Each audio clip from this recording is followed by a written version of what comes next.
This episode of the Buffalonian Podcast is brought to you by the Buffalonian division of the CastSource Podcast Network, a podcast network built by Buffalonians for Buffalonians, featuring the shows such as the Goatheads Podcast and the Buffalonian Podcast. We cover Bills, Sabres, and more, with more shows on the way very soon. And the CastSource Podcast Network covers many genres including sports, business, mental health, marketing, and entertainment, featuring the podcast shows such as Sports Bring People Together, Limitless, Saviors of the Metaverse, and The Athletic Mindset. Learn more at castsource.com/podcast. And without further ado, let's get into the Bills, Sabres, hot takes, trivia, and more of the Buffalonian Podcast. All right, let's go.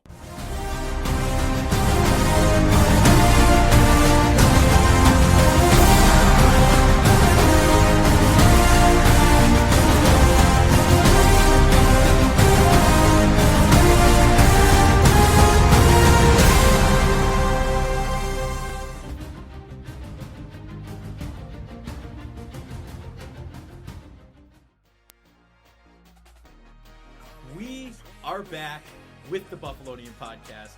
I'm Joe Cali, and today I'm joined by none other than Dom Loss. We've got some stuff to talk about today. We got some Bills, of course, some Sabres, but Messi, he's coming to the U.S. He's going to play in Miami, the MLS. Crazy, but even more important for us. I mean, we're not the biggest soccer guys. I've watched Ted Lasso. That's the extent of my knowledge. Oh God, but. The Bandits are champions. Yes, it is old news. No, we have not had a pod since it's happened. So let's just chat about that for a minute. Dane Smith got engaged today. It's a week for the Bandits. I mean, and he won Finals MVP. He did. He's the Finals MVP. Josh Byrne had a great performance coming back from injury. Finally, it's been a ride, and to have them end Game 3 last year against the Mammoth, they lost in Buffalo. Now. They took it all the way and won in Buffalo. It's almost like a storybook ending. It's a good book.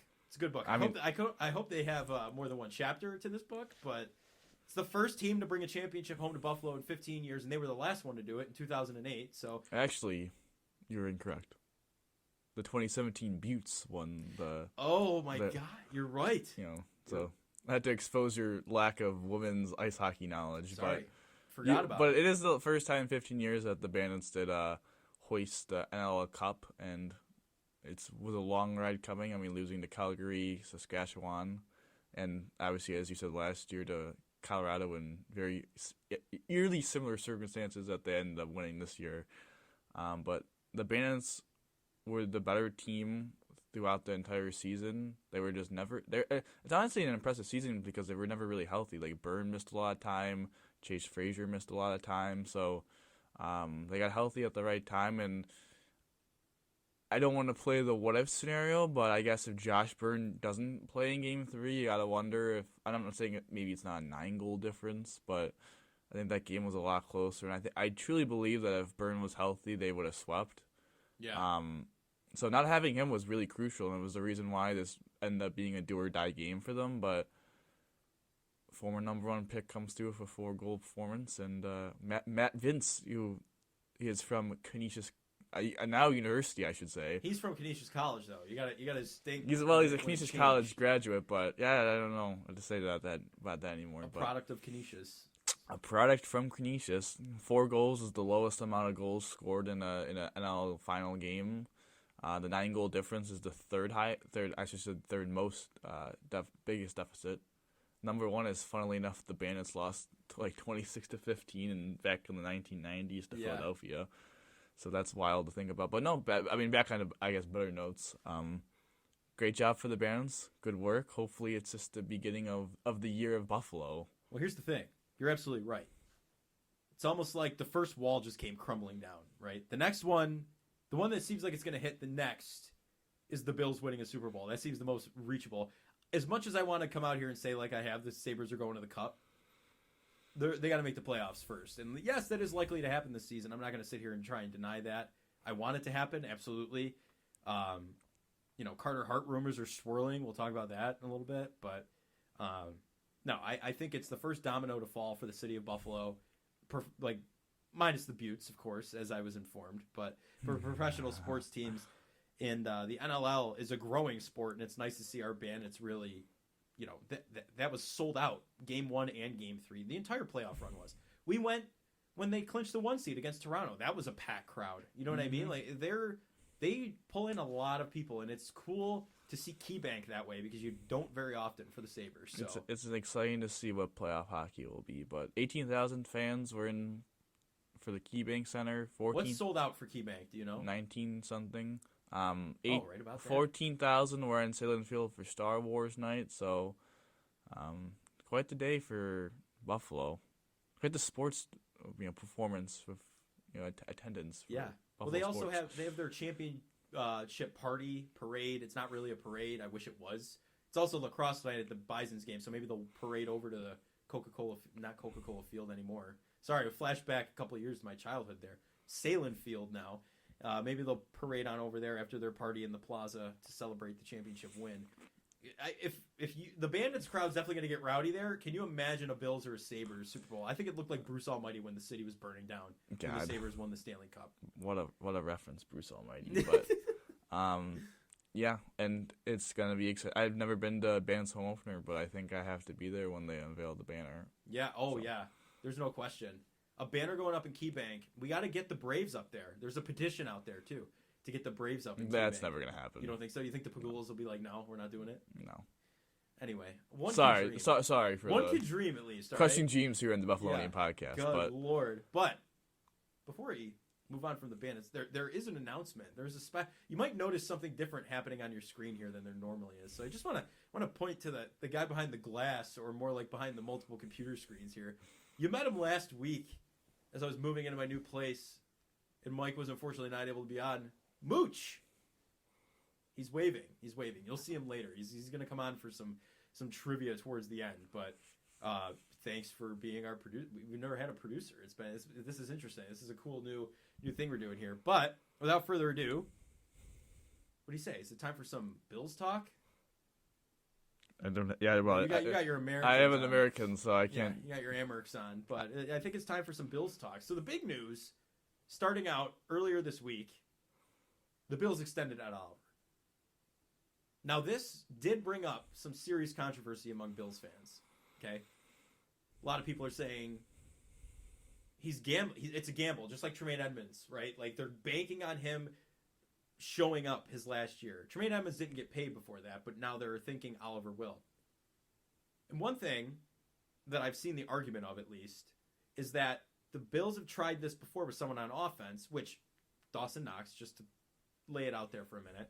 I'm not saying I necessarily agree with this, but they did put big tight end money into him to have him seriously underutilized and not really what he was touted to be. This is nothing like that. I think disagree. It's gonna be interesting. I think it is somewhat like that. You think? I think it's 1 year before. So they got burned last year. Yeah.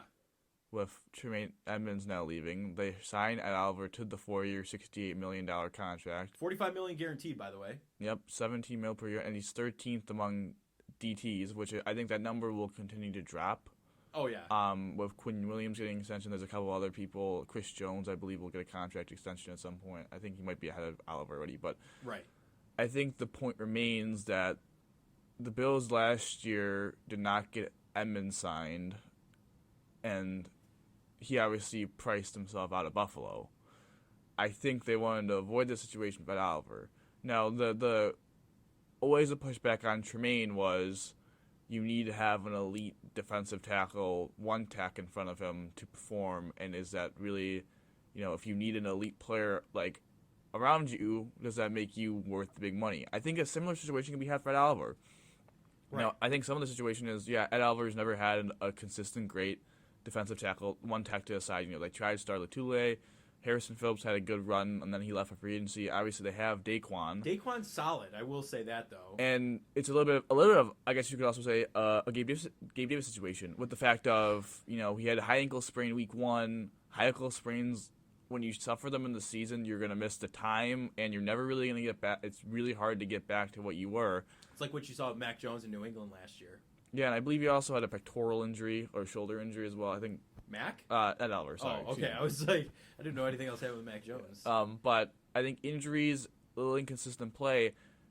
I think this is a gamble because we've seen flashes of this.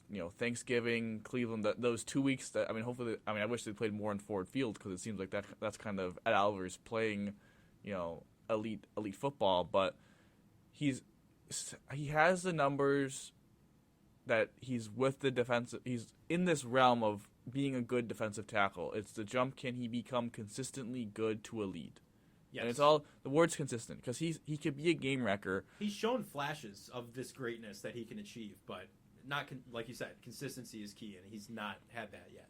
No, he hasn't. But he's been a guy that's improved throughout his time in Buffalo. The last 2 years have been his best 2 years, and we on tape he's a guy that flashes a lot and makes a lot of disruptive plays. Maybe isn't a guy that's always going to be on the stat sheet. I remember a long time ago, was it like sacks versus like pressures debate with Ed Oliver, and people were complaining about his sack. I don't think he got a sack till like midway through the year in 21. And if you watch the game, you could see that he was impactful. He's just not finishing all the time. So I think him being if he could consistently be that disruptor in the middle of this defense, I think it will do wonders for him, especially now being alongside Poona Ford and Daquan Jones, two good one-techs. I think with Vaughn returning, we're going to talk about the signing of Leonard Floyd. You have Groot kind of coming into his own. Yep. Like, he has talent around him. I just think the thing for me would be, obviously the defensive tackle market exploded. So, Javon Hargrave's getting $21 million. We're going to see a Chris Jones extension. We're going to see a Quinn Williams extension. They got ahead of that, actually. Jeffrey Simmons gets his extension. A lot of big Dexter Lawrence got his extension for the Giants. Right. So, really, market-wise, it didn't really overpay as much as people. I think the number of $68 million is like, whoa, but like the defensive tackle market is booming. The question that has to be remained, though, is can he prove it? Can he prove it consistently, and can he prove it when injuries happen around him? When maybe the players, the elite player, the good players that are around him miss time, can he be that same impact player? Because if he's just kind of a complementary piece, that's not good enough for $17 million. It's like with Dawson Knox on the offense.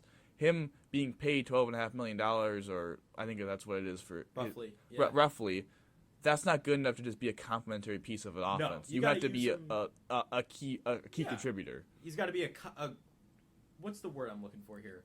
A necessity, a necessary cog in that offense, and you can't operate without him. But now you bring in Kincaid, who I think I'm going to just call him Big Beasley at this point. I think he's going to line up in the slot. I think you're going to see a lot more out of Dawson Knox this season, too. I think he might be how Jeff Skinner wasn't really worth the $9 million at first, and then now we're kind of like, he's coming around. He's overpaid, but he's solid. Yeah, he's solid. I think Dawson Knox will reach that margin this season. Yeah, I guess that's my thing with Oliver. I don't know if he'll ever truly be worth $17 million, but the market, if he becomes more consistent, I should say, it might be an overpay, but it's an overpay that you'll be able to live with down the road. So, transitioning, signing at Oliver to extension freed up cap space for this season. In this cap, for us to sign Leonard Floyd, who is former Ram with Vaughn. So a teammate of Vaughn joined the squad. Obviously, Leonard Floyd was a highly doubted draft pick from Chicago. Had a touchdown, caught a touchdown from Nate Peterman in Buffalo. Yeah. When they kicked the crap out of us. Didn't work out there. Came to the Rams, 29 sacks the last 3 years, won the Super Bowl. Is a guy that is, edge was kind of that sneaky need of you have Groot, who is, again, another guy coming off an ankle injury. Right. You have Epinesa and Basham, but do you really trust Epinesa and Basham? You have Shaq Lawson, but do you really trust those three guys, to be that guy with Vaughn being out potentially the first month of the season? Now all of a sudden you get Leonard Floyd, and you get a guy that not only could, be a starter for you when Vaughn is out, but when Vaughn comes back, still be an impact guy, and that, as we know, the Bills love to rotate. Right, and I think contract-wise with him, I think I saw on CBS, nothing thrown out there, really. 1-year deal, $7 million guaranteed, but there's also a sack incentive, which could bring it up to $9 million. So clearly they have him on the team for sack purposes and whatnot. And I think that'll help Oliver, too. You know what I mean? And you're also not rushing Von Miller back for week 1, even though he's saying, he's like, I'll be back for week 1. I don't know about that, but we'll have to see. ACL. He was only a partial tear, I believe, in his ACL. I don't think it was a full tear. So Yeah, you never know with an ACL injury; it could be anything. But I think it's raising some questions, though. This signing, Groot, Vaughn coming back. That's three guys. bringing Shaq back. Bringing Shaq Lawson back. So you look at it now. Your edge rushers. You got AJ Epinesa and Boogie Basham, right? Who's in more of like, it's do or die time? I'm in the danger zone. Kenny Loggins is pumping behind me as I'm running for my life. You know what I mean? Like, I think AJ Epinesa might be. He's the 54th overall pick in 2020. He's had 9 sacks. He was third in sacks on the team in 2022. He actually kind of came into his own when Vaughn got injured last year. We needed that closer, and he did do that a couple times. I don't know, 32 solo tackles. I think. What do you think? Is he? It is the band of 2 draft picks that have not been worth their value. Yes. And I remember. the reason why is because the Bills wanted to change their bodies. They drafted players and then wanted the talent per se, but then wanted to completely change who they were as players to kind of fit their scheme, and that didn't really work out. It's interesting because AJ is a free agent after next year. I should just say this year, and Boogie has another year, 2 years. Obviously being drafted in 21 with the second round pick, and I don't know, 4.5 sacks in 23 games. Kind of had a good start to the year. Obviously got the interception of Matt Stafford. Yes. Yeah. It was a guy that was highly graded by PFF. I think we were talking about how he was like, oh man, Boogie Basham, even in limited snaps, was like the 6th highest graded DN, and then he kind of fell off the cliff. And it's a situation where it's going to be I'm not saying it's settled right now. I think one of them is going to get moved.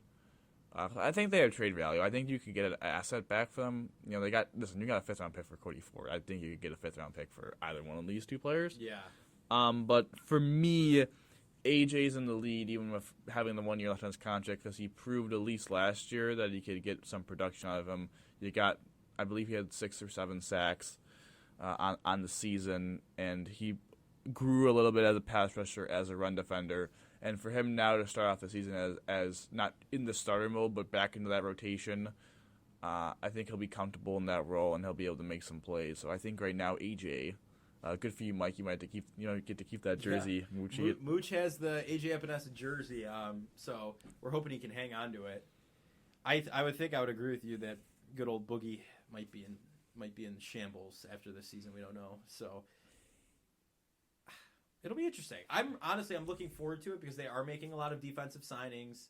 The AFC East is going to be so competitive. It's going to be interesting to see how this season really shakes out for a lot of players on the Bills, especially the defense. Like we mentioned, there's not a lot of people signed going into the next couple seasons. So it's going to be interesting to see who sticks around, who might not play in the new stadium, which we'll chat about. We'll have some footage for it next time. But I just I'm gonna think for a second, okay? Brandon Beane's presser yesterday had some comments about our buddy Kyer Elam, who was at most of the Bandits games, by the way. I just want to point that out. Big Bandits guy. Big Bandits fan. Kincaid was there with him as well, along with McDermott. It was cool. It was cool. Anyway, what are your thoughts on Brandon Beane's comments on Kyer? I think it was telling to show why he wasn't getting playing time. And with young players, especially with the Bills organization that I think preach practice, if you don't perform in practice, how can the coaches have trust you're going to perform in a game setting? And if he was making mental errors in practice, he made some mental errors on the field in games. So I guess it's all about showing up. I mean, I think everyone has sung high praises of like his character and like his want to be out there, but I think it's a little bit concerning that of all this put the playbook on the plane and all that, like for him to kind of mentally be out of it a little bit sometimes in practice, I don't think is a great sign. But I think you have to trust the leadership of Jordan Poyer, Micah Hyde, Trey White, even Dane Jackson's been there for a little bit. Like those vets in the defensive back meetings to kind of get him to buckle down, because he's a talent. It is clear he is the second most talented cornerback on the roster, and if we were putting positions, putting the starters up, he would be a starter based off talent. But if he has having these mental lapses, he didn't have a great start to OTAs. Didn't seem like some receivers were cooking him a little bit, as one would say. So it's an interesting discussion because we were all kind of they aren't going to start Christian Benford week 1. No, primetime game, and they did, and then all of a sudden Dane Jackson's kind of getting played. I mean, we're all like, dude, this is I think everyone sees the talent and is like, this is the most talented guy on the roster. This is done for the coaching staff, but I think it's an explanation for why the coaching staff did what they did, and I would just hope that throughout these next couple of months, Elam takes those strides off the field so he can perform on the field. Yeah. No, I would agree with you. I think he was solid for the games he played in last year. There's no question about it. But strides off the field need to be taken so he could take the strides on the field. You put that perfectly. I mean, there was really no other way to put it. But thank you, my guy. Yeah. So moving on. Our draft pick. You saw our draft reactions live. We were live streaming. Kincaid was kind of a mixed review. Even statistician Ginge in the back of that stream. I mean, it was just kind of like we didn't know what was going on. All of a sudden, Bills drafted a tight end in the first round, but you find out he's Big Beasley, as I said. He'd be a good slot receiver. But is he already being underrated is the question. What do you think? It's a little bit – I would agree it's a slight underrated because I think the past history of tight ends being drafted, especially first-round tight ends that are highly drafted, the numbers don't suggest that they're going to have an impact rookie year. And, we heard Ken Dorsey be like, they don't fully know what to do with them yet. They're kind of like figuring it out on the fly, which is the typical response for not going to be like, oh, yeah, we know exactly what we're going to do with them. But a player with that level of talent and pairing him with an elite quarterback in Josh Allen, I think that's really the difference is having Josh Allen. We don't see a lot of rookie tight ends in Kansas City, especially with Travis Kelce. Like, there's not a lot of opportunities sometimes for rookies to play, tight ends to play with elite quarterbacks right off the bat. And for me, Kincaid's kind of that receiving threat. I think he's going to be involved in the offense. And I believe that he's getting underrated from the fact of maybe it's not him. I think talent-wise, he'll be fine. But, I think he's underrated based off the situation he's in, being in a pass-first offense, being kind of a passing tight end. More than I'm not saying he can't be a two-way tight end or a good solid blocking tight end, but he's a receiving tight end in a passing offense with an elite quarterback. I just think that's valuable, and especially for a team that struggled in the slot and then they brought back Cole Beasley. It's a situation where they believe he could fix some of that issue, and Josh in the past has really trusted people in the slot. As I just mentioned, Cole Beasley's name. Yeah. So if Kincaid and him seem to be growing, seem to have that kind of connection in practices so far, they can continue to grow that and he continues to earn Josh's trust. Mm-hmm. Josh trusts people in the the slot, and if Kincaid can own that role, I think he could have. I'm not saying he's going to have 1,000 yards. I'm not going to say he's going to catch 10 touchdowns, but 40 to 50 catches, I don't think is out of the realm of possibility. Yeah, it's really not. I think I would agree on the slight overrating that's happening because you're absolutely right. Underrating, sorry. No, I might overrate him a little bit for a lot of listeners out there, but you're right. Josh Allen is the X factor in this equation, right? You got to solve to find X. We found him. It's Josh Allen. And I think Kincaid, like I've mentioned already 3 times throughout this episode, Kincaid's going to be a slot guy, okay? He's going to be a big slot receiver, which is what we lost in Cole Beasley. So I think it's going to be more than a tight end position. And you, like you said, you already see what he's doing in OTAs with him. It's unreal. I think you're going to be surprised. You're going to see the Travis Kelce of Buffalo be born. That might be a little bit of an exaggeration, but you get what I'm trying to say. You're going to see a big receiving tight end who's running all over the field, alike to Travis Kelce in Kansas City. I think that's what's going to come out of this season. And I'm really looking forward to that starting, truthfully. Yeah, I mean we're going to see it early on. I think he's going to get reps early on, and it's going to be an exciting time. I mean, this guy's a first-round pick. Yeah, and they traded up for him. So wouldn't have done it. Knowing Big Baller Bean, he wouldn't have done it if he didn't really want to. So we know he wants. He always goes up to get what he wants, or he won't. He'll trade down. So, yeah, I think we've got a lot to be excited for with Dalton Kincaid. But now, the moment we've been waiting for. AFC East, most competitive division in football, some say. I don't know if I would agree. sound like the AFC West of last year. That's kind of what the vibe I'm getting here. Like the Jets are like Denver. Oh, we got a veteran quarterback. We're contenders now. You know what I mean? Except they've actually beaten us in the season. I don't know. I'm not even going to get into that right now. We'll get into that later. It's time to rank the quarterbacks in the AFC East. I'll start. Josh Allen, absolute number one. There's no question. Okay, you cannot sit here and tell me that Aaron Rodgers has won a Super Bowl, so he's better than Josh Allen. No. Has Aaron Rodgers been on the cover of a Madden game? I think he has. Has he actually? Madden 2000? No way. Okay, wait. Producer, we need this right now. No, I don't think he has. I don't think. Yeah, I think Favre has, but in a Jets. Favre uniform, has. yeah. No, yeah. I don't think Aaron Rodgers. No. No, he is not. He is not. We've just gotten confirmation. He's not. Josh Allen's on the cover of Madden, which we'll talk about in a few minutes here. Automatic one-up. Okay. Tua turned the ball over. Enough said. I don't need to say anything else about that. And then Mac Jones. New England's social team is literally editing videos of him passing in OTAs. Like, the ball was going a completely different angle, then all of a sudden it's in the hands of a receiver. And I'm like, okay, we see what you're hiding here. But we see what kind of game you're playing. Exactly. It's Belichick. So I truthfully think, going through it one more time, just to run through. Josh Allen, number one. No question. Aaron Rodgers, number two, yes, most experience. I think he's better than Tua, which is where you and I disagree, I know. So I think just... Thanks for spoiling my list. I know. I really spoiled appreciate it. Spoiler alert. I think that... There's my list. Yeah, well, I'll let you go, and then we'll chat. Well, I mean, Josh is easily number one, and I think Mac Jones is easily four. I think Mac Jones is interesting just because of the switch to have Bill O'Brien now and him having an actual offense, but I still don't know really what you're getting of Mac. I think Mac Jones could be a borderline, playoff quarterback for you. Yeah. So even him at four is really not. There's really not truly a bad quarterback in this. I have Tua ahead of Aaron Rodgers.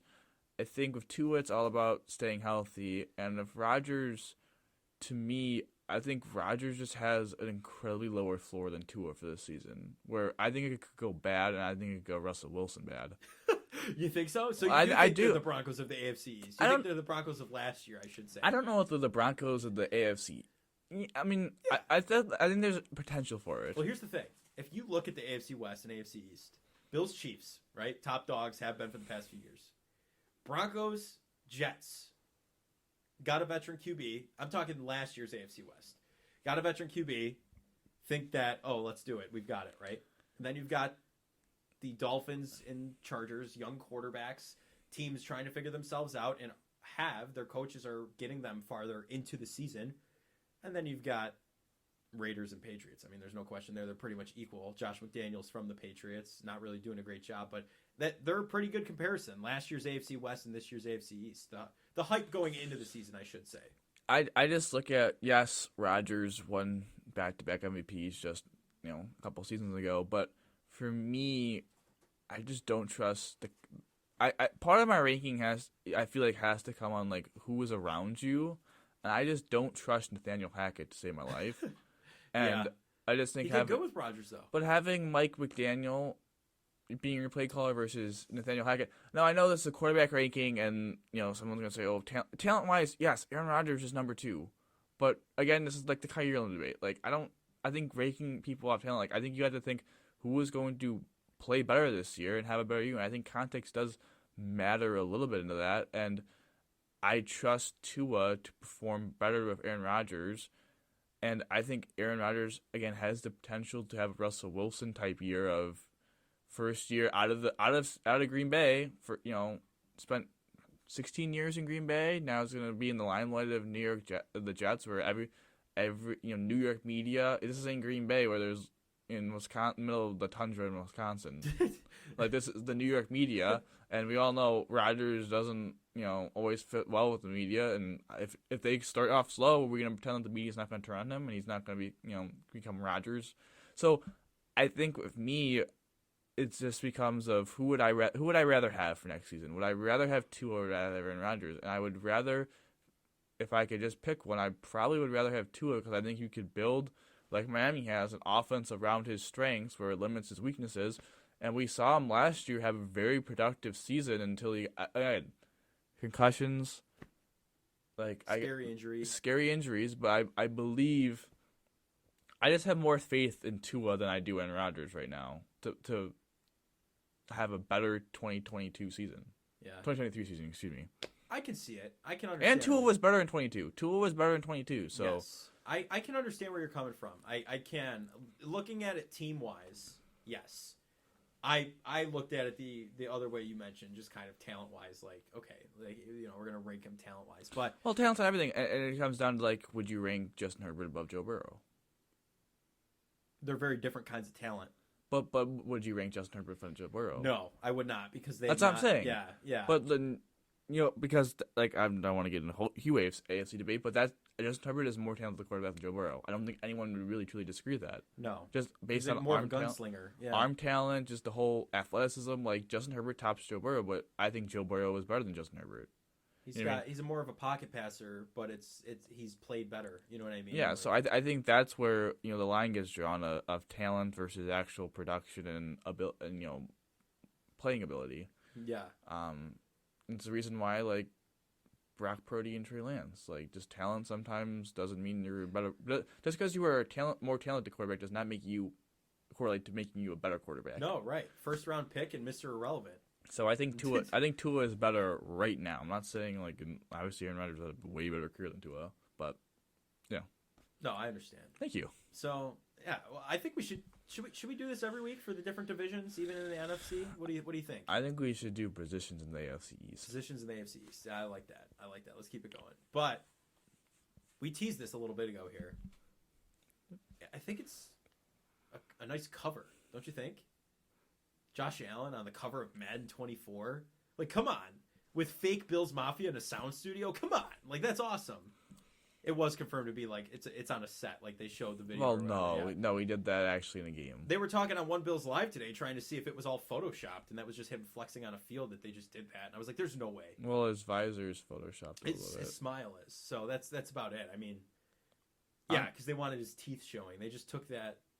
Oh, wait, is it the whole visor, or is it just that little part of the visor? I think it's just a little part, like a strap. Little part. I like, which one do you like better? I like this is the first time the fans have really been on the cover. I mean, the actual, like, non-deluxe edition, there's the standard copy is just cold. Yeah. Like, but I have to say, I like the deluxe edition a little bit better because you can see his face a little bit better. Yeah. I think not being able to see his eyes is a little bit of a downgrade for me, but it still makes it cold. Like, it's pretty sick, but...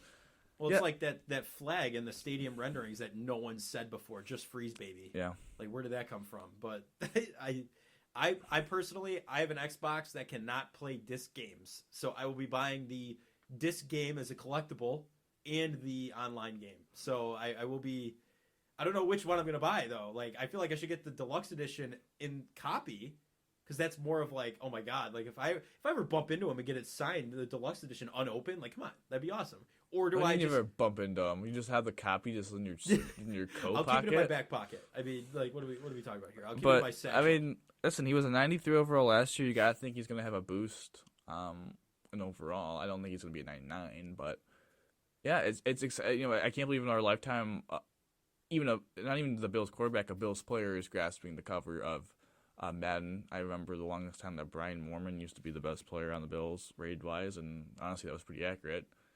Remember playing Madden 2009 with Palomalu and Fitzgerald on the cover, and that team sucked. And for the longest time, it wasn't enjoyable playing the Bills and Madden. But now with Josh, it's a situation where people want to play the Bills and Madden. It's a player that's not just our quarterback, but it's starting to become the quarterback of just the casual fan. Yeah, he's become a superstar, just not just a star in Buffalo and all that, but he's become a legit worldwide superstar. There's people that have no correlation with Buffalo at all there, or there's the reason why Josh is always consistently top 5 in jersey sales.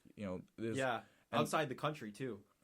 Outside the country too. I'm really excited to see what kind of reception he gets in London for the international game. And listen, people are gonna be, you can't make every single fan happy. Some people want Justin Jefferson. Some people want Joe Burrow. I said this last year, and I'll repeat it. I truly, truly believe that rest in peace, John Madden. If John Madden did not pass away and did not make him the cover of 23, He would have been last year. I think Josh would have been the cover of 23. And then we would have gotten the curse because we were out in round 2 of the playoffs. Yeah, again. so I think yeah. that's where I always show the hand to everyone. I think this is 2 years in the making. But listen, he's become one of the more he's a markable superstar. I mean, he's dating an A-list he's dating actor. Hawkeye from the Avengers. So I mean, I don't know if it's officially official, but I mean, he's literally dating an A-list actress. Yeah, A-list actress. She just has the Spider-Verse movie coming out too. So yeah, so I mean, listen, he's become a global superstar, and it's kind of weird saying that to be a Bills player and the Bills quarterback. I will have to say, there's some people that are just really weird about the whole, he led the league in interceptions or that kind of junk. It's did he though? I don't think he did. I think he was close, but I just don't like that the fact of people are trashing him for that, and it's annoying to me for that purpose. But because he's been elite for the last 3 years, this isn't like a 1-year wonder thing. This is why people are complaining. Oh, Jalen Hurts. Listen, they let Lamar on the cover after his MVP season. I don't think Jalen Hurts should have been the cover. If anyone else should have been the cover, it should have been Justin Jefferson because he's been absolutely elite. A lot of people say DeMar Hamlin could have been too. No, I don't believe that. DeMar could be how you go into the game and there's the backgrounds. Yeah. DeMar could be a background. Yeah. I don't listen. The DeMar Hamlin situation has turned into a terrific story, but the beginning of the story was traumatizing and terrible. Yeah. And I don't. I don't know. To me, it wouldn't seem right. You don't want to overdo it. I got you. Overdo it in that situation, but I mean, I'm excited. I'm gonna buy Madden for the first time in a couple of years. Hopefully, the game is good, but. This is their make or break year, they said. So, because they got Maximum Football, the free to play one, coming out as competition. So they're releasing a month early. You really would care about Maximum Football, but I am going to download it. It's free to play. You got to try it, and it's physics based, unlike animation based Madden. But we'll see. We'll see. They have NCAA coming out this year too. I think the NCAA actually puts some more pressure on them. But again, it's cool. It's unique. This is just something that I never thought would ever going to happen. So, really cool. Yeah.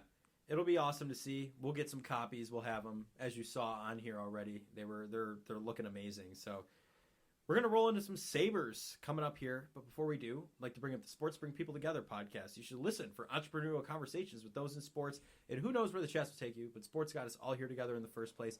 Find the show wherever you listen to your favorite podcast, or simply visit sportseplus.com.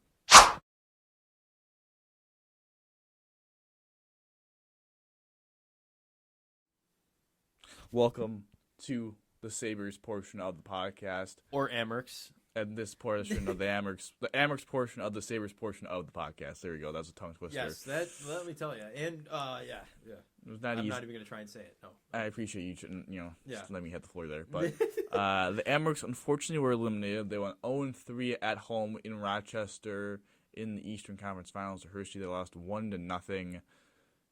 Just a brutal kind of way to end the season. Not even a great goal, and just mucky hockey. Yeah. Really ugly hockey. Not a very fun series to watch, but at the same time, as we mentioned earlier, the Bandits series was going on. That was far, far more entertaining.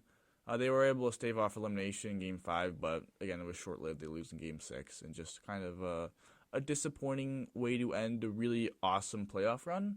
Obviously, now there's going to be some changes with the Amerks. Our prospects going to graduate to the NHL level. Lawrence Pilot, their number one defenseman, is already signed in Switzerland. Yep. Once again, he's departing from the Sabres organization. So, I don't know, I shouldn't say I'm surprised he's done it before, but, I mean, it's just it's interesting. It's unfortunate that the first time he was here wasn't really given a fair opportunity. And now when he arrived again, kind of the defensive depth of the organization was just improved where he didn't have a spot. So, unfortunate to lose him. They're going to have to revamp, it seems, the defense at the AHL level for the third straight year.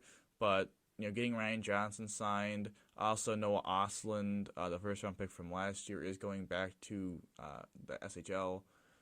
That was also broken, news. So, yeah, it's definitely going to be an interesting summer to follow the Amerks because with all the prospects, coming in, Nadeau, Johnson, there's another defensive prospect that begins with an N. I'm just going to butcher their last name, so I'm not going to say it. But and then also with Kulik, Roseanne, I think is actually pronounced Rosick.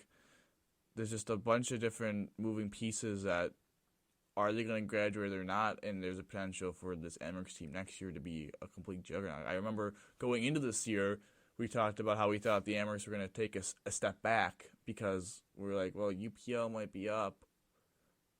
This losing Quinn Paterka, we like Kulik, but being an 18-year-old in the AHL, Kulik was named the all-rookie team in the AHL. Subban was more than suitable to take the role of the AHL crease. Yeah. The defense was a lot better. I think we underrated how much better the defense, of depth and pairings in the AHL level were compared to the year before, and the jumps from other individuals helped the squad get farther than last year, and hopefully next year they could, be a little bit better where they can get a bye and maybe not.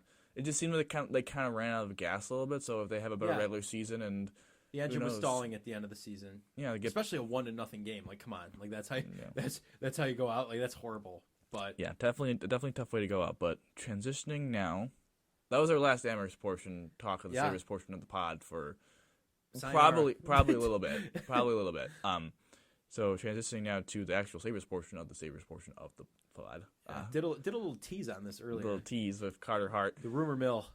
So this is news as Philadelphia made a three-team trade involving one of their top defensemen, Ivan Provorov, to Columbus, and then they got assets from the Kings.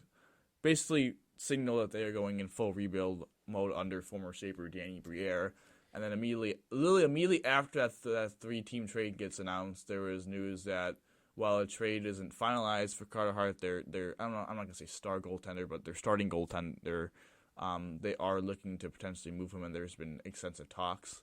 And then immediately, I feel like this is gonna happen with every goaltender that the Sabres are gonna, somehow find their name. This is kind of like the Bills for the longest time were always. Still, even with the D-Hopper rumors, I guess you could say, always a team that always seems to be involved. Like, Derrick Henry's available. Yeah, it feels like for goaltending this season. I mean, this offseason, anyone that hits the market, anyone that talks about potentially being traded, it seems like every Super Bowl is going to be the Sabres. So obviously, this is a highly doubted prospect. Was drafted in the second round in 2016. Yeah, has really had an up and down career. Is I believe RFA after next season. Under $4 million cap hit, has played over 200 games, has a .906 save percentage, and this is a guy kind of a little bit like Devin Levi, was kind of thought to be a savior, and had a really good rookie year, and then had proceeded that to have two horrific seasons. Right. And last year he was, I believe, the 21st best goaltender in cards of like the analytics. So he's a guy that's had a good year, an average year, and two pretty bad years, and. Listen, he's 25. He's young, where it's a situation where maybe he could build on next year. He's not a very good penalty-killing goaltender. Yeah. And maybe people believe that was situational based with the Flyers. Obviously, the Sabres had a real problem with the penalty kill in their own right. So I don't know if that is going to get better under the Sabres, but who knows? I think maybe his 5-on-5 goaltending could be an addition. So I guess the question would be like, what would you be willing to give up for Carter Hart, and should this be an avenue that the Sabres pursue? I think it's interesting, all right? Like, I've chatted with a couple people about it the past couple days. If Philadelphia, if they're in the market for more of a backup, you know what I mean? Like, UPL might be on the trading block, Like, if they goalie for goalie, you could maybe work something out there where we're looking for our, a more consistent goalie to go with Levi. We're going to take a gamble on him. Luukkonen has shown hot flashes. Maybe you could get something for him and someone else. You know what I mean? Like, Luukkonen's last start last season was against the Flyers. Right. And they've seen him up close and personal. I don't think it'd be a bad move because maybe Middlestat. He's had his trade value is up to here right now. His trade value is high, and You're right. Okay, come on, like it. Like you could package Luukkonen and someone else on the team, and then you've got Levi, and then you've got Carter Hart. Like, how could you not like that? Like, that's perfect. Well, there's a couple of things. I actually don't like the move. You don't want it to I happen? wouldn't do it, and there's a couple reasons why. One, I don't think they'd be interested in having a goaltender back in return. They just got Cal Peterson, ex-Sabres draft pick, ex-Notre Dame, Notre Dame alum. They just got him in kind of a cap-dump situation from the Kings. They have another younger goaltender that I think is going to get NHL time. I just don't think they have a space for another goaltender. So then it's like kind of, I guess it's what you said, like, what else could they offer? Like, Middlestaff's name would probably pop up. The 13th overall pick would probably pop up. I'm not interested in doing a first-round pick. Maybe not. And then they would probably want a second-round pick, and then it'd be kind of like, if we're not going to get a first, we want a second and a good prospect. So do you think we run with Luukkonen and Levi next year? Well, God, no. God, no. Just not Carter Hart. I'm not saying that. I'm saying that I don't like the Carter Hart option because I think a lot of the appeal of Carter Hart is a guy that has had consistency issues, but now may have found his gotten through the mental block and is now potential to be an elite saving goaltender, like an elite number one goaltender potentially. I don't think that's a guy that Sabres need. I think they have kind of, I'm not saying Levi has a mental block or whatever, but Levi's the guy that's going to be potential to be an elite goaltender. Right.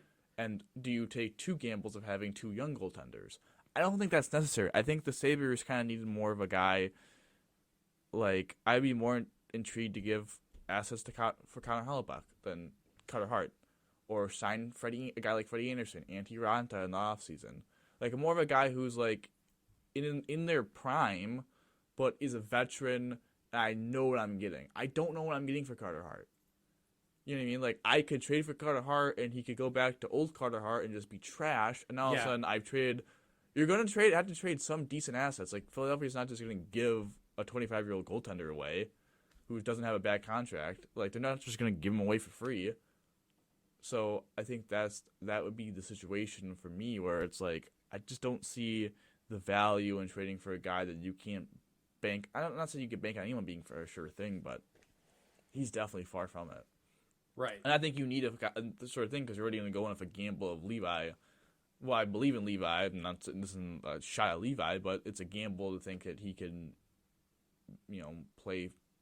Well, we don't know yet. He's played 7 games, so I guess that's why I'd be anti the idea. But transitioning, we love these transitions here. Rasalin. So there's been rumors that an 8-year contract around roughly $10 million per year is being reported that it seems likely that he'll sign on. So it's important to note that none of this can be official till July 1st. So we're still probably a month out from really getting this news. Yeah. But just kind of with the update for the extension for the elite defenseman, Power seems to be that they've broken ground as they did with the new stadium and for the Bills, but there's still a long way to go with that negotiation. Well, it looks like the Dahlin negotiation is pretty much at the point where it's done. It just has to be maybe final stipulations and all that. So it seems like it's going to be 8x10. There's definitely a guy that I think is worth a $10 million contract. Someone did say on Twitter, which I'll disagree, I'll push back a little bit, which is like Dahlin is like at the tip of the iceberg of his talent. Let's make this abundantly clear. I feel like he's into it. Dahlin literally just had a top 5, top 10 defenseman in the entire NHL season. And sure, do I think he could be maybe a little bit more consistent and win a Norris? Sure, but that's not. This dude just had a 70-point season about there. So I'm not saying like he's at his peak and it's at his ceiling, but he's definitely not tip of the iceberg. Yeah. That's Owen Power. No. Owen Power is at the tip of the iceberg. No, he gut the Titanic easy. Yeah. He's not just the tip of the iceberg, Yeah. So I feel that's a little too. I don't want to say optimistic. That's a little too Homer. Yes, exactly. Homer Simpson. You're acting. That person's acting like he's got his entire career left in front of him. No, he's been cooking for a little bit. Well, I don't know if it's like acting like he's going to be like a 120-point defenseman. No, it's never. It's like no, dude. Like a 70-point defenseman that has an elite two-way game, I think will be what Dahlin ends up being. But I think if he would be more consistent and has stacks a couple of years on top of this, he could have a very similar type of season he did this year and win a Norris. It just happened that Carlson just kind of went off. Right. So, listen, very very excited about this. This is, to me, the future captain of the organization. Obviously, with Oposo signing on for 1 more year, but I truly believe after Oposo retires, I think I would bet heavy money that after next season he will be. I believe that Dahlin will be the captain of the organization. You think so? Yes. I think Tuck will. I disagree with Tuck being the captain. Why? Tucky embodies everything about the organization, though. You're right. He won. I believe it's the Rick Martin Award. Yes. I disagree with it because I think Tuck is like a hype man, which I'm not saying he can't be part of the leadership, but I don't know if he's captain. Like, I just think Darlene's kind of. You think he'll have an A? Darlene's kind of been the guy that's been through all. Pardon my French here, but been through all like the shit. Yeah. And like, I think you kind of need like your face of the your captain, who's going to be the face of the franchise, not only to be one of your like premier players, but also be the kind of guy that embodies that. Hey, I rose some literally rock bottom with everyone. Yeah, I got Krugered and I'm here now. Yeah, I got neutered and I grew my balls back. Yeah, like, exactly. That's what we need. Yeah, I mean, you're not wrong. I think there's truthfully, Darlene probably will. He's got an A already, and he's, like you said, he's been through the shit. He's dragged through it. I mean, that guy, he's resilient. He's still on the team, so I don't know. It's interesting, but what do you say? Is it time for some player grades? I know you did them last week alone. Or did you, Mooch? Did you do them last week? No. No, it was just me, myself, and there's a third person. Oh wait, it was I. Oh, I see. How do we feel about? Do we want Mooch to come in and give a third opinion? Do we want the producer? Do you have a third setup ready to pop on? I can get one in like 2 seconds. Yeah, get it cooking. Get it cooking. Is that all right with you over there? Get the producer. Yeah, I just want to mention one thing very quickly. I know. Yeah, while he cooks Mooch it has talent shots, but I'll just add to the last point before 2 points really. One, Vegas is up 2-0 in their series against Florida. Yes. That series seems to be kind of just Vegas at this point just has so much more depth than Florida. At this stage of the game, 4th round, it's starting to come. And then Sabres Fan Fest is going to be returning September 16th on Saturday. It's the day before the Bills home opener against Vegas. So cool. If you want to make a double Buffalo sports weekend, I've been to the Fan Fest a lot. It's an enjoyable time. You get to meet a lot of players. I saw Jack Quinn's signature. Saw UPL, Turka. Heard from Darlene and Oposto. So it's a really cool time. I highly suggest, especially if you have kids. It's just a cool time. Yeah, so. Introduce them to the players. It's cool. Get them involved in the Sabres organization. So our player grades for this time, as we've kind of gone through, it's line by line. But now, since we're at the end of the year, I didn't even add Hinestroza. I honestly kind of completely forgot about we were going to do that. But it's Vinny. The 4th line plus the 13th forward, which is Yost in this case. So it's the Oposo, Girgensons, Krebs line with. I feel like Yost has to be included. So. Yeah. No, absolutely. I agree with you. So. Thank you, Mooch. If you're ready to pop in.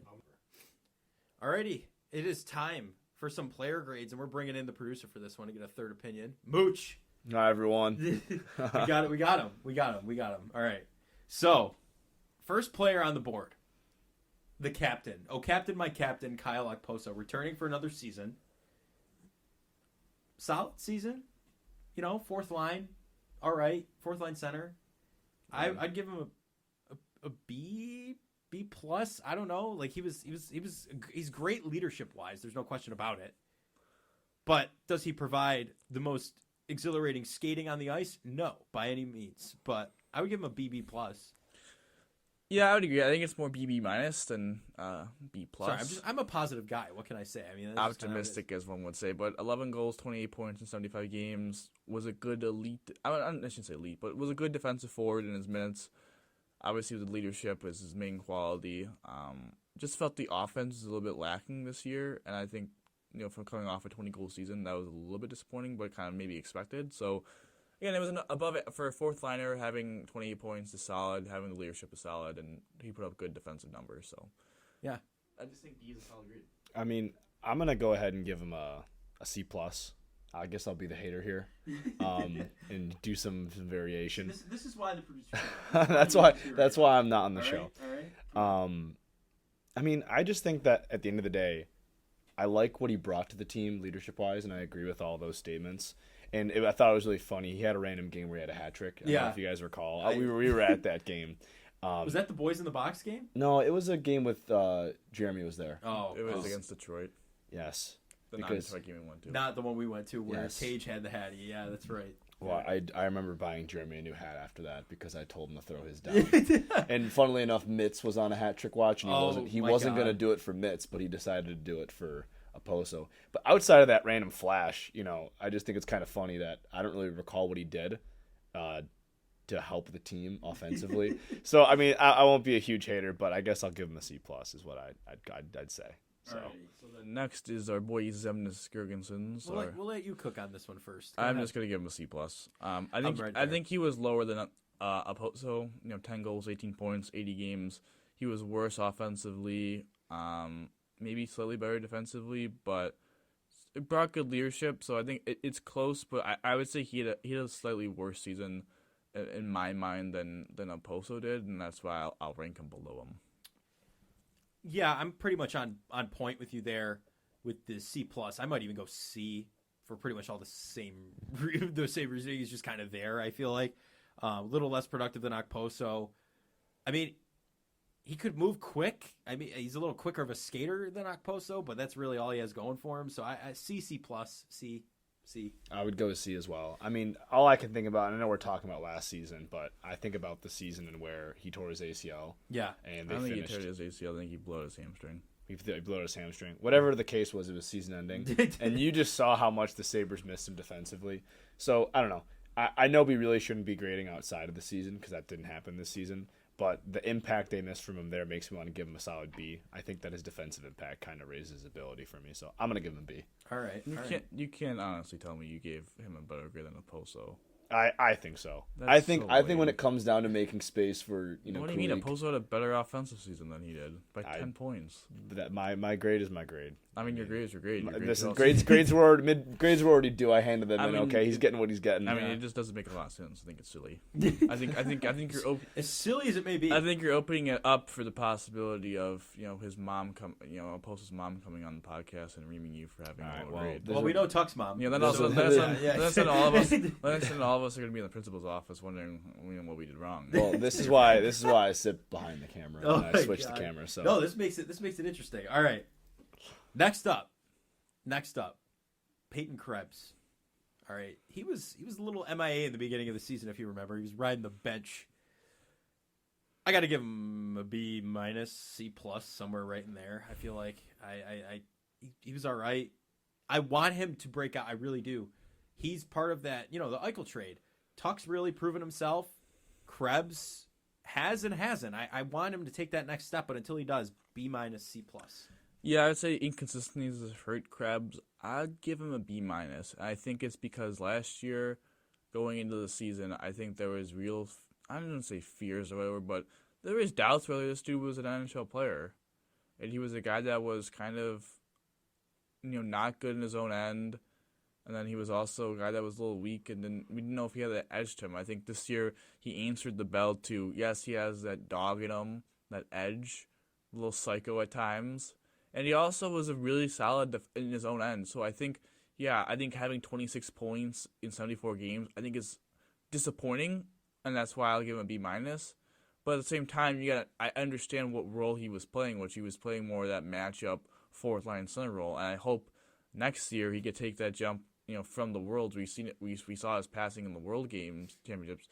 I hope next year he's kind of a guy that's going to be like that third line center that's still kind of that defensive matchup center, but now gets maybe that 40-point a season kind of guy, half a point kind of player, because I think he has another step offensively, but the fact that he took such a massive jump defensively this year, and just mentally, I believe also he took a massive jump, is the reason why I'll give him a B-.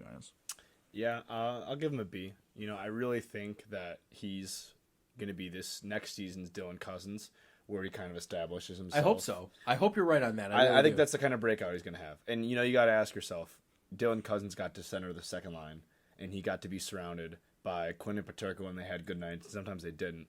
But the talent that he was getting paired up with on his wings was vastly different from what Krebs was getting. So do you think if, Tage went down and they moved Krebs up to where Middlestat was, you think it would have made a difference? I think the third line's a fine line for him for his abilities, and I think that his playmaking in his ice time matches with the third line very well. But I think that if you get him better wingers, I really truly think that when you pull Kulik up for his 9 games next year, once he gets them, He's going to have to be on the third for one or two of those. Yeah. I'm hoping they don't put him on there for all of them. But I'd love to see what Krebs and Cooley can do together, and I really think that he'll come into his own then. But at the moment, I can't give him more than a B. Alrighty. So. No, respectable.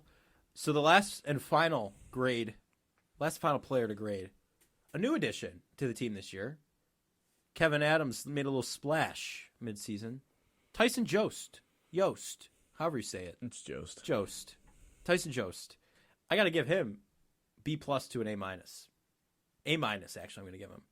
He showed up, and immediately that fourth line started playing differently. I do have to say. Like, when he was on it, we had a different vibe going on down there. Party in the USA could have been playing down there for all I know. And I think he truthfully made such a big difference in that fourth line or wherever he ended up playing. Like, it's just, I think that showed why Kevin Adams is such a great GM. He found this guy, grabbed him, and he's been a huge help to the team, and he will be for the foreseeable futures. Yeah, I agree with an A-. I think 25 points, 71 games. I think this is a situation where maybe the standard 7 goals, 18 assists and -13 doesn't really jump out to you, but based off expectations, this was a guy that I think when all of us started when he was first claimed off of waivers was kind of another Hinostroza where he's going to play a couple of games and the team was a little banged up and then all of a sudden he was just kind of go away. But with his play, he really showed the ability to be a solid defensive player on the squad. Analytically, he was really one of the better forwards in the team. My concern would be, does he have a spot on the team next year? And are they going to qualify him? Is this going to be another kind of a little bit of a Diamond Coon situation where they don't qualify him? I don't know. I'm a little concerned about that. I would bring him back. I think he's shown the ability to play even if he's your 13th forward. I think he would be overqualified for a 13th forward role. I think he should be in the starting 12. But yeah, A-. I thought he had a really good overall two-way season. From the struggles he had in Minnesota, especially now having another. He's a little bit like Greenway. I think him being on the squad for full offseason, I think he's going to even be improved upon next year. Yeah, absolutely. Ooch, what do you got? Yeah, I don't mean you mentioned Greenway, right? And one of the things about these grades is I don't want to decide my grade based off of another player, but you look at the additions the Sabres made when everyone kind of felt like, we're having a really good start to the season. Maybe an upgrade here or there would be helpful. What does Kevin Adams do? And he has Jost and he gets Greenway. And just for me personally, I like Greenway as a player, but I didn't love how much Don Granato was committed to him for how little he was performing. And so the way I look at it is I view my opinion of Jost based off of how much more he did than Greenway. Yeah. So I would give him an A- only because, for what they gave up for Greenway compared to Jost, it makes me happy that Jost showed up a little more. At least in my eyes, I really thought he was more valuable of an asset. So I'm going to give him an A-. So do I hear a unanimous A- for Tyson Jost? I think we all agree. Is that what I'm hearing right now? Okay, let's go. Your ears do not deceive you. All right. Well, those are our player grades for this week. We got a couple more to go, right? Defensive pairings coming up in the next couple of weeks. So that, I think that's going to do it, right? What do you say? For the Sabres topic on today. You already mentioned the Sabres Fan Fest, correct? We're going to skip over that. Yeah, we mentioned the boring cup final, so I think it's time for us to go into the Would You Rather. The fun stuff. I have both the Would You Rather and the Past Their Prime Hall of Fame. I got gypped on the last Past Their Prime Hall of Fame. You can help me out with that this time. Do you remember the last one I did? No. He plays for he's a free agent. Oh, Joe Thornton. Yeah, I'm not going to do that. It's just not relevant enough. He's a free agent. No. I still think so. All right, well, Would You Rather? We're going to start with Would You Rather. Would you rather? Let me find it. Go back to where I was here. Doesn't even have it memorized. Elite. No, I don't. Would you rather? Okay, so we talked about championship games before, right? Yeah, we have. Talked about scoring the final goal and winning the Stanley Cup. We've talked about throwing the last touchdown in the Super Bowl. I'm gonna use the Super Bowl one again. Oh, God. All right, but bases loaded. You're down by 3 runs. Game 7 of the World Series. Grand slam, walk-off grand slam, or throwing the final touchdown in the Super Bowl. The game-winning touchdown that puts you up enough to win. Oh, That's the real question. Me personally, if if I may just chime in for a moment. Just answer your own would you rather. Maybe I will. The baseball one is so much more appealing to me. I'm going to be 100% honest with you. I had the opportunity to hit a grand slam, or I do hit a grand slam. You do. It's guaranteed. Oh, then it's easily that one. That's going to be remembered for over history. Over the, say Hail Mary, Minnesota Miracle, but in the Super Bowl, like that kind of a game. Oh, then that one. I'm sorry. Over a grand slam in the World Series, really? I mean, 100 million people. What do you think? 100 million people are gonna. We're just get much agree. I mean, you're 100 million. I thought you meant like. I'm trying to think of a good. I know. You know who caught Eli Manning's touchdown to beat the undefeated Patriots? No. Yeah, Plaxico Burress caught a touchdown with like 35 seconds left. I thought you meant like that situation. No, I meant like a big play. Nah, I'm doing the touch. Dude, 100 million people watch the Super Bowl. Baseball is going to get some more viewers with the rule changes and stuff. Still, 100 million people watch the Super Bowl. I think for that kind of question, I think you have to ignore the premise of how many people are watching. Yeah. I think you have to talk about you got to talk about the principle of what you're actually doing. Exactly. I think the whole question's based I off think of. Dominic, you look at it in the sense a where game-winning touchdown like Case Keenum did is way more hyper than hitting a walk-off grand slam in the World Series. Well, in the Super Bowl, Game 7 of the World Series. In the Super Bowl is the biggest sporting event of the that's year. that's what I'm saying. You won the game with the grand slam, right? What do you mean? I still threw the dang football. You threw the dang football. Someone caught it. Okay, and You hit a ball out of the park. What I think the better way to phrase it is if you ignore Trash. the fact that football is more popular in the United States. Exactly. If you look at the idea of the sport itself, would I rather be the quarterback throwing a touchdown pass that wins a big game, or would I rather step up to the plate and hit an absolute dinger? Like Roy Hobbs in the National. Dude, you're talking about a near helmet, like a 60-yard touchdown with no time remaining. What kind of touchdown is it? It's that. It's not like you just held a touchdown for like 20 seconds ago. Well, I mean, I guess then then I would pick the touchdown. If it was Minnesota Miracle level, I don't think you can deny that. However, think about the grand slam, right?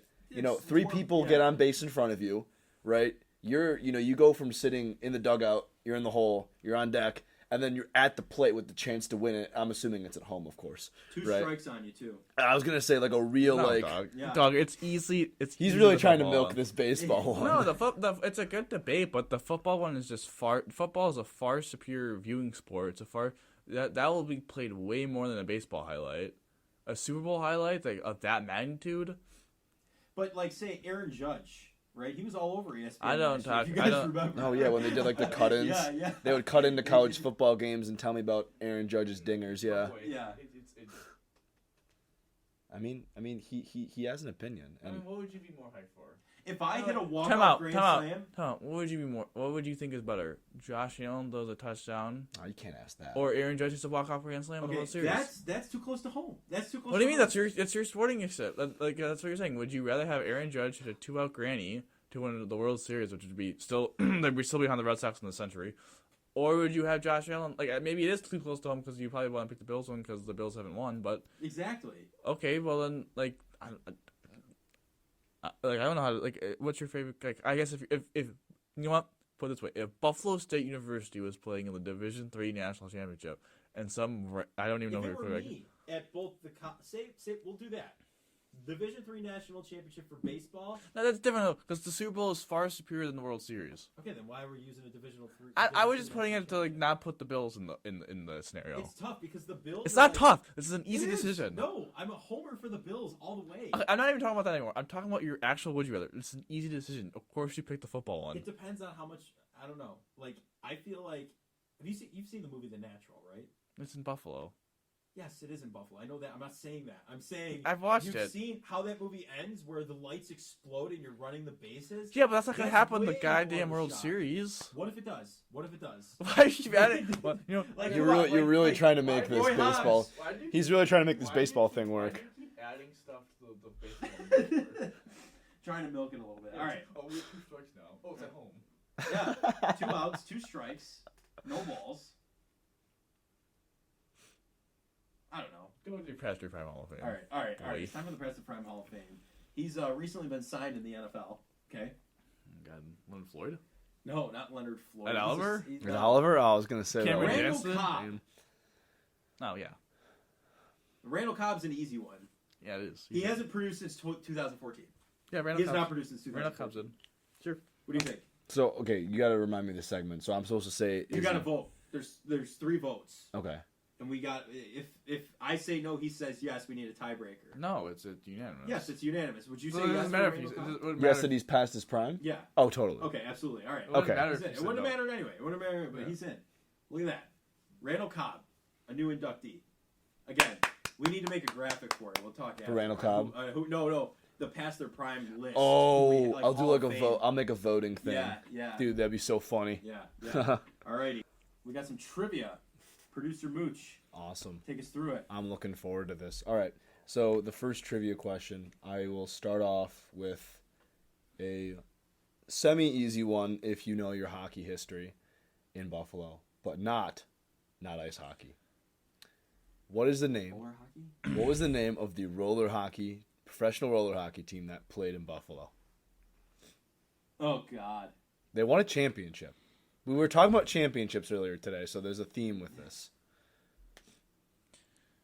I have no idea. The Buffalo Stampede. I think that was the It is the team. Buffalo Stampede. Yep, that's a good one. Also, technically, the It's wing. also the drummers for the Bills. So I it thought the Stampede was the indoor soccer team. was the Blizzard. Oh, you're right. Oh, so it was the Stampede. Oh, No, I could have done that one too. Yeah. Because now they're FC Buffalo. That's what I thought. All right. So this next question. The Buffalo Bills are not the only Buffalo sports team to have gone to 4 straight championship games. It is also the Buffalo Buttes went to 4 straight championship games, the Isabel Cup Finals. However, unlike their siblings in the Bills, they won one of those 4. Which of the 4 championships was it, and which team did they beat? Couldn't tell you which team they beat. But I can take a guess at a number. I know they The won. second one. Second one? I know they won 2017, so whatever that year that was. You got to guess 1 through 4. I'm gonna say 2. And you guys are both incorrect. It was the 3rd season in a row that they had went. And they beat the Boston Pride. Good. So you didn't Boston even give me an team's opportunity to guess the team. Okay. Were you going to guess the Boston Did you Pride? know? I would have said You that. actually knew that. Yes. Okay. All right. Next time we'll give you. Because doesn't Hillary Knight play on that team? He'll get like a half credit for that. By the way, the theme of these ones is sports that aren't the Bills or Sabres, if you couldn't tell.